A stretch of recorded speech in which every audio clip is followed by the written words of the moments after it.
Welcome students to AIB Education and Study with Anas sir.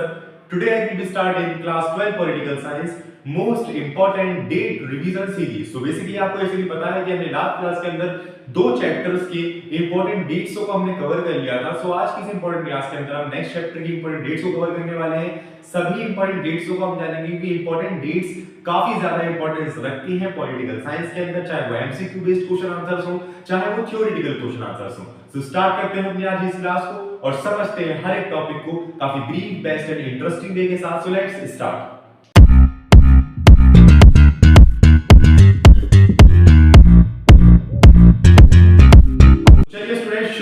Class को और समझते हैं हर एक इंपॉर्टेंट टॉपिक को और हर एक इंपॉर्टेंट टॉपिक की हर एक इंपॉर्टेंट डेट को. तो देखिए हम आज स्टार्ट करने वाले हैं समकालीन दक्षिण एशिया. काफी इंपॉर्टेंट चैप्टर है. इस चैप्टर के अंदर कई सारे देशों का समर्पण है. हर एक देश के बारे में हम समझेंगे किस देश से कितनी डेट्स निकल को आती है. देखिए पहले हमारा आता है पाकिस्तान. तो पाकिस्तान के अंदर क्या क्या डेट्स है. तो फर्स्ट डेट आती है 1947 के अंदर इसको स्वतंत्रता हासिल हुई.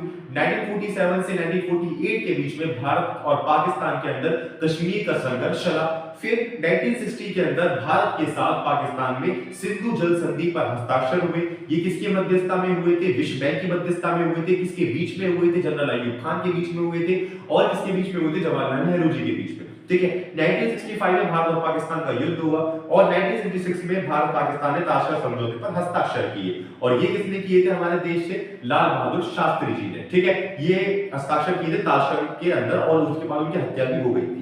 फिर 1971 के अंदर बांग्लादेश मुक्ति युद्ध हुआ और 1972 के अंदर भारत पाकिस्तान ने शिमला समझौते पर हस्ताक्षर किए. 1999 के अंदर जनरल परवेज मुशर्रफ ने नवाज शरीफ को पद से हटा दिया. 2001 में परवेज मुशर्रफ ने राष्ट्रपति पद संभाला. 1998 के अंदर पाकिस्तान ने परमाणु परीक्षण किया और 1999 के अंदर भारत पाकिस्तान के बीच में कारगिल युद्ध हुआ. अब देखो पाकिस्तान के अंदर जितनी भी इंपॉर्टेंट डेट्स निकलती थी वो मैंने सब आपको बता दी. अब आप बढ़ते हैं बांग्लादेश की तरफ. देखिए बांग्लादेश जैसे कि आपको पता है कि 1971 के बीच में हमने समर्थन दिया था बांग्लादेश को और बांग्लादेश और पाकिस्तान की लड़ाई हुई थी. तो बांग्लादेश मुक्त हो गया था 1971 के अंदर पाकिस्तान के विरुद्ध बांग्लादेश की मुक्ति का संग्राम. 1975 में शेख मुजीबुर रहमान की हत्या कर दी गई थी. 1976 के अंदर पाकिस्तान और बांग्लादेश के बीच में राजनयिक संबंधों की स्थापना हुई और 1996 के अंदर भारत और बांग्लादेश ने गंगा बंटवारे के लिए फरक्का संधि पर हस्ताक्षर भी किए थे. ये था बांग्लादेश के बारे में. अब हम बढ़ते हैं नेपाल की तरफ. तो देखिए नेपाल में क्या है स्थिति. 1990 से 2002 के बीच में लोकतंत्र समर्थन आंदोलन चले. 2006 तक नेपाल संवैधानिक राष्ट्रतंत्र बना हुआ था और 2008 में राजशाही को पूर्ण रूप से खत्म कर दिया गया और नेपाल को लोकतंत्र गणराज्य बना दिया गया.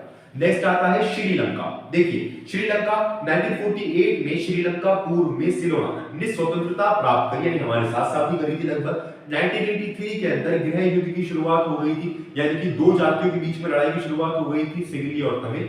और 1987 में भारत श्रीलंका समझौता, यानी भारत ने शांति सेना भेजी थी इन सभी चीजों को रोकने के लिए, रोकथाम के लिए. 2009 में गृह युद्ध का अंत हो गया था, यानी जो इनको लीड कर रहे थे तमिल की चीजों को, तमिल के लोगों को, उनकी हत्या हो गई थी, उनकी मृत्यु हो गई, तभी से संघर्ष खत्म हो गया था. अब हम बढ़ते हैं मालदीव की तरफ. तो मालदीव 1968 में सल्तनत से गणराज्य में परिवर्तन हुआ. मालदीव के ऊपर मुस्लिम शासकों की सल्तनत थी तो उनका अंत हो गया और गणराज्य का गणतंत्र में परिवर्तन हो गया. 1988 में भारत ने तख्ता पलट की कोशिश को विफल करने के लिए सेना भेजी वहां पे और 2005 के अंदर बहुदलीय प्रणाली का परिचय हुआ. भूटान 2008 के अंदर संवैधानिक राष्ट्रतंत्र में परिवर्तन हुआ. तो स्टूडेंट्स इस चैप्टर से जितने भी हमारे इसमें देशों के बारे में बता रखा है और उन देशों से जितनी भी इंपॉर्टेंट डेट्स आती हैं उन सभी को हमने डिस्कस कर लिया है. सो होपफुली आपके कोई डाउट नहीं बचा होगा. ये कुछ ऐसी डेट्स हैं जो कि आपको कुछ याद कर लेनी है, कुछ या समझ लेनी है, क्योंकि एग्जाम पॉइंट ऑफ व्यू से हमें डेट्स का काफी ज्यादा रोल होता है बड़ा, जैसे कि मैंने आपको बताया है पॉलिटिकल साइंस के अंदर. सो होपफुली जहां तक तो आपको सभी डेट्स समझ में आती भी आ रही होगी, नहीं भी आ रही हो तो आप कमेंट सेक्शन के अंदर बताइएगा. मैं उस डेट को पूरा कंप्लीट करने की और भी डायनामिक तरीके से पूरी कोशिश करूंगा. बाकी अदरवाइज मैं आप भी आपको उतनी तरीके से बता रहा हूं जितना मैं बाद में बताऊंगा. ठीक है. सो मिलते हैं इस क्लास के अंदर और कवर करेंगे अपने नेक्स्ट चैप्टर की इंपॉर्टेंट डेट्स को इसी तरीके से brief best and short and interesting way के साथ. सो मिलते हैं इस क्लास के अंदर. Thank you.